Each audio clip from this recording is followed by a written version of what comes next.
नमस्ते।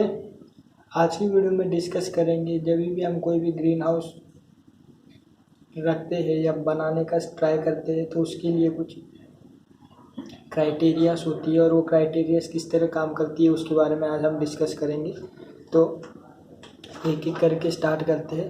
तो सबसे पहला क्राइटेरिया जो होता है उसको हम कहते हैं क्राइटेरिया फॉर साइट, यानी कि हम जो साइट देखेंगे वो साइट किस तरह की होनी चाहिए उसके बारे में आज हम डिस्कस कर देते हैं। तो साइड का कहने का मतलब ये है कि जो अपनी साइड हो वो लेवल लैंड होनी चाहिए। उसके बाद वाटर की अवेलेबिलिटी होनी चाहिए, अच्छा ऑटोमेशन होना चाहिए, इसी के साथ साथ इजी अप्रोच होना चाहिए और उसके बाद ट्रांसपोर्टेशन की अच्छी सुविधा वहाँ अवेलेबल होनी चाहिए। क्योंकि ट्रांसपोर्टेशन ही वो नहीं होगा तो फिर काफ़ी मुश्किलें आ जाती है किसी भी चीज़ के लिए।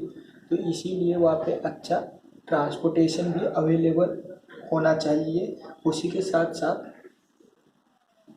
हमारा जो ग्रीन हाउस है वो एक ओपन स्पेस के अंदर होना चाहिए। तो ये तो हो गई लैंड के हिसाब से क्राइटेरिया। हम जब साइट सिलेक्शन करने जाएंगे तो साइट की क्या क्या क्राइटेरिया होनी चाहिए वो हमने डिस्कस कर ली। अब इसके आगे के बारे में बात कर लेते हैं कि हम जो स्ट्रक्चर बनाएंगे वो उस स्ट्रक्चर की क्या क्या अवेलेबिलिटीज़ होनी चाहिए, किस तरह वो काम करना चाहिए। तो इसमें सबसे पहले आता है कि अपना जो स्ट्रक्चर है उसमें विंड बेयरिंग कैपेसिटी होनी चाहिए, यानी कि हवा है जो तेज आती जाती है उस पे स्ट्रक्चर खड़ा रहना चाहिए अच्छे से बिना किसी दबाव के।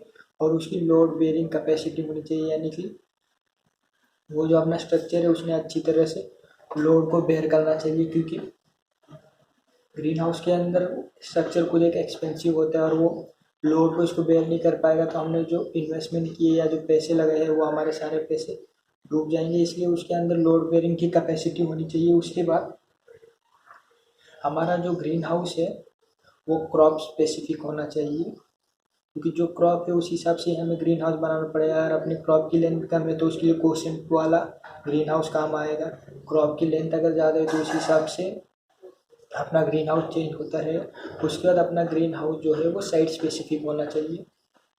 अगर तो हमारा प्लेन है तो उसी हिसाब से आ जाएगा, और अगर अनइवन टेरेन पे हम लोग ग्रीन हाउस बना रहे हैं तो उसको अनइवन स्पैन वाला ग्रीन हाउस लगेगा। तो उस हिसाब से हमने पूरी तैयारी करनी रहती है जब भी हम ग्रीन हाउस को इस्टेब्लिश करना चाहते हैं। तो यहाँ पे हमने क्राइटेरिया देख लिया, उसके बाद साइट देख ली कि साइट के हिसाब से हमें किस तरह चेंज करना चाहिए। अब आगे के बारे में बात कर लेंगे हम कि हम लोग जो कंस्ट्रक्शन की डिज़ाइन करेंगे वो डिज़ाइन किस तरह होनी चाहिए। हम जब कभी भी किसी का भी कंस्ट्रक्शन करते तो एक डिज़ाइन होनी चाहिए अपने दिमाग में कि उसको हम किस तरह बनाना चाहते हैं। तो ग्रीन हाउस कभी भी इस तरह बनाया जाता है कि सन की जो लाइट होती है उसकी मैक्सिमम इंटेंसिटी उस पर बने, और कंस्ट्रक्शन इस तरह करना है कि ज़्यादा से ज़्यादा शैडो को हमें कम करना है।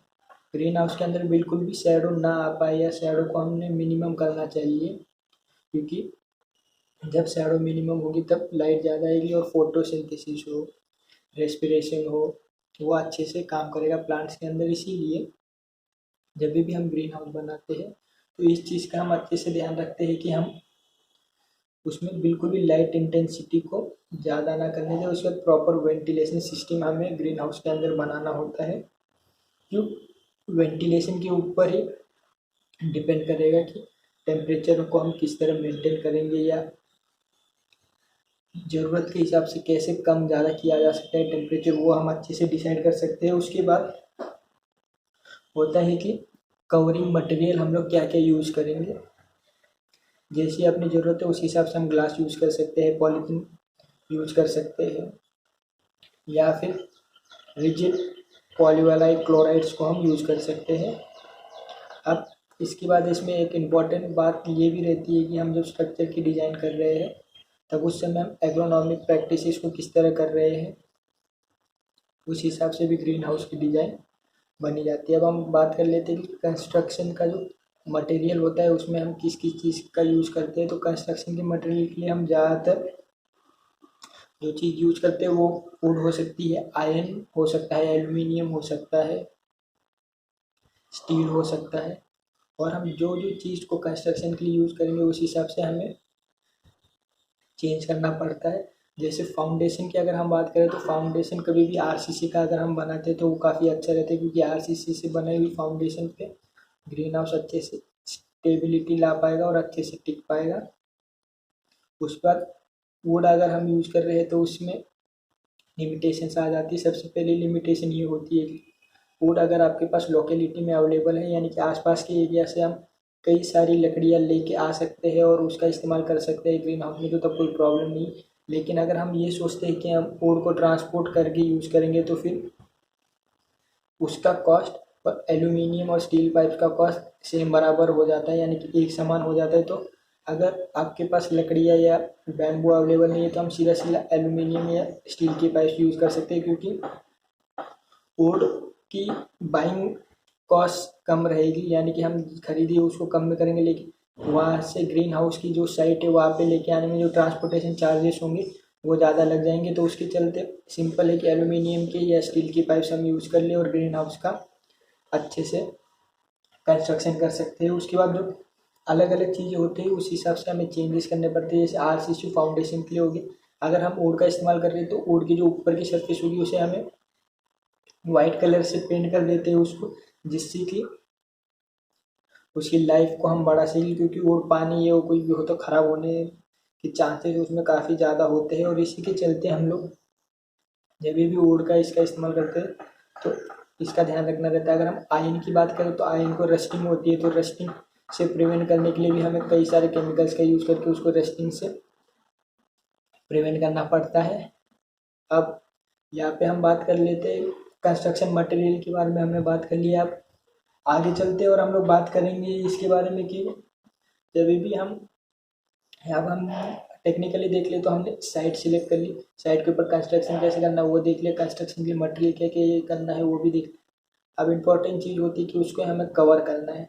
बाकी सब तो हमने देख लिया, अब बस कवरिंग मटेरियल बाकी है कि हम किस तरह कवर कर लेंगे। तो कवरिंग मटेरियल की अगर हम बात करें तो सबसे ज़्यादा फेमस अगर कोई चीज़ है जो कवरिंग मटेरियल तो वो ग्लास है। इसमें 4-5 टाइप के अलग अलग ग्लास होते हैं। हर कोई अपनी अपनी फिजिबिलिटी, यानी कि जिस रेंज तक वो ग्लास को खरीदी कर सकता है उस रेंज तक वो ग्लास को खरीदी कर लेते हैं और फिर उसको सेट कर लेते हैं। तो इस तरह हम जब भी कोई भी ग्रीन हाउस बनाते हैं तो ये अलग अलग क्राइटेरियाज होती है, उसको हम चेक करते हैं और फिर उस हिसाब से अपना ग्रीन हाउस बना लेते हैं।